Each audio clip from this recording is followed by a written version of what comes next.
फाके John Elia.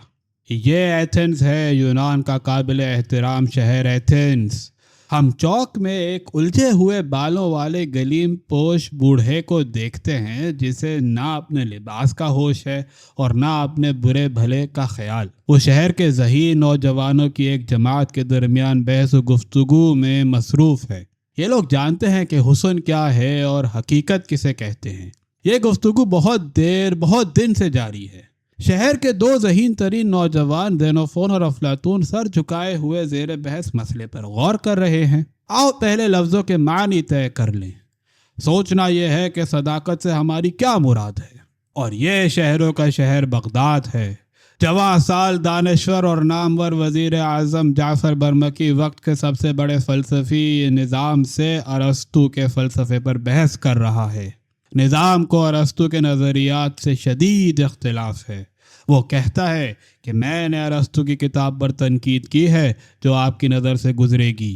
निज़ाम: मेरा ख्याल है कि तुमने अरस्तू की किताब को अच्छी तरह पढ़ा नहीं है। निज़ाम का जवाब यह है कि कहिए तो इस किताब को शुरू से सुनाना शुरू करूं और कहिए तो आखिर से। इन खाकों के ज़रिए हमारे जहन में इन समाजों की एक तस्वीर बनती है, इनका मिजाज समझ में आता है। यही वो समाज है जिनके लिए कौमों और करनों ने अक़ीदत और एहतराम के सजदों की मता जमा की है। हर समाज अपने मसलों की नौइयत और अपनी मसरूफियतों से पहचाना जाता है। अगर हमारा समाज अपनी तिफलाना सरगर्मियों के ज़रिए पहचाना जाए तो ये कोई अजीब बात ना होगी। सतहियत और नुमाइश पसंदी हमारे समाज के खमीर में शामिल हैं। हमारा तबका जहन की नाकर्दा कारी का शिकार है। अफसोस कि अब कौम में दानिश तलबी अनका होती जा रही है। अब तो सिर्फ बोने नज़र आते हैं जो अपने कांधों पर खड़े होकर भी पस्ता कदर ही रहेंगे। बहरहाल यही क्या कम है कि इन्हें देखकर थोड़ी देर के लिए होंठों पर मुस्कुराहट तो आ जाती है। इन्होंने तो बड़ी दिलचस्प मसरूफियात इख्तियार कर रखी हैं। चंद हजरात कौम की सारी दौलत को निगलने का अहद किए हुए हैं। एक तबका सिर्फ इजहार दौलत के खब्त पे मुब्तला है।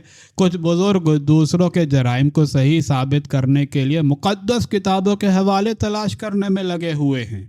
एक बरगुज़ीदा गुरोह सिर्फ शोहरत हासिल करने की फिक्र में हलकान हो रहा है। उन्होंने इस अहद के मसले से अपना रिश्ता तोड़ लिया है। सबसे ज़्यादा अलमनाक वाक़या यही है कि दानिश्वर दानिश्वरी के फ़राइज़ भूलते जा रहे हैं। ये लोग समाज पर अपना हक जताते हैं। काश वो कभी ये भी सोचे कि जिस समाज की उन्हें कोई परवाह नहीं, उससे वो क्या रियायत तलब कर सकते हैं। क्या किसी भी अहद के माकूल और पढ़े लिखे लोगों के सामने ये मसला रहा है कि शोहरत किस तरह हासिल की जाए? हमारे लोगों ने भी अजीब व गरीब मसाइल को अपनाया है। सच तो यह है कि हम लोग अपने दौर की समाजी, तहजीबी और फितरी सतह से बहुत नीचे खड़े हैं। हमारा समाज नाबालिग लड़कों के शऊर की सतह पर सांस ले रहा है। हम सब की पेशानियों पर यह लिखा हुआ है कि फ़िलहाल कोई ख़ास बात काबिल ज़िक्र नहीं, आइंदा का खुदा भला करेगा। हम सोचने और समझने की सलाहियत से यकसर आरी हो चुके हैं। बात यह है कि इस कौम को अपने जहन की तरबियत के लिए दरकार संजीदगी और मतानत की फ़िज़ा मैसर नहीं हुई। यहाँ भी कुछ ऐसी बात कहना सख्त दुश्वार है जिससे लोगों को ठेस पहुँचती हो। हम सब सिर्फ ऐसी बातें करने के आदी हैं जो सबको पसंद आती हो। किसी ने कहा था कि जिनके गम को अपना गम समझता हूँ वो मुझे अपना दुश्मन समझने लगते हैं। यहाँ भी कुछ ऐसा ही नज़र आता है।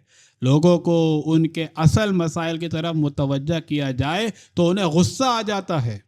यहाँ सिर्फ एक ही मेयार और एक ही मिसालिये को अपनाया गया है और वो है माजी। माजी का एक हिस्सा काबिल फ़ख्र और एक हिस्सा काबिल मलामत। इन गांठ के पूरे आदमियों ने काबिल मलामत माजी को इख्तियार किया है।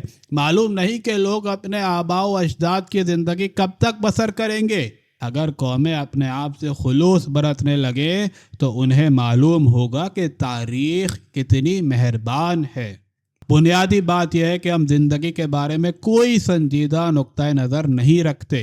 यहाँ सिर्फ तज़ाद ही ज़िंदगी का सबसे मकबूल नज़रिया है। हम अकल ही नहीं, अकीदे के साथ भी इंसाफ नहीं कर सके। वजह यह है कि हमें ज़िंदगी की किसी भी संजीदा कदर से कोई खुलूस नहीं। इस कौम ने बस्तियां तो बसा ली हैं لیکن ذہن و ضمیر کو ویران کر لیا۔ قوموں کی زندگی ان نظریات سے جنم لیتی ہے جو روزمرہ کی ضرورتوں میں بظاہر کبھی کام نہیں آتے۔ ہمارے یہاں ان نظریات کے ساتھ جو تعلق قائم کیا گیا ہے وہ ناقابل عمل ہے۔ یہاں پہنچ کر ہمیں بھی ماضی کا خیال آتا ہے، لیکن وہ ماضی جس نے شعور و آگاہی کے لیے قابل فخر راستہ چھوڑا تھا۔ اصل حقیقت ہے کہ ہم اس ماضی سے بہت پیچھے رہ گئے ہیں۔ ہمارا سب سے بڑا کارنامہ یہ ہے کہ ہم صرف دنیا دار ہیں، لیکن صرف دنیا داری سے کوئی قوم اپنی دنیا نہ بنا سکی۔ قوم کے ذہن کو ایک نیم درویشانہ انداز اپنانا پڑے گا۔ اس کے بغیر بصیرت و دانش کی بخششیں کبھی حاصل نہ ہوں گی، اور اس قوم کا وجود محض ایک غیر سنجیدہ تماشا بنا رہے گا۔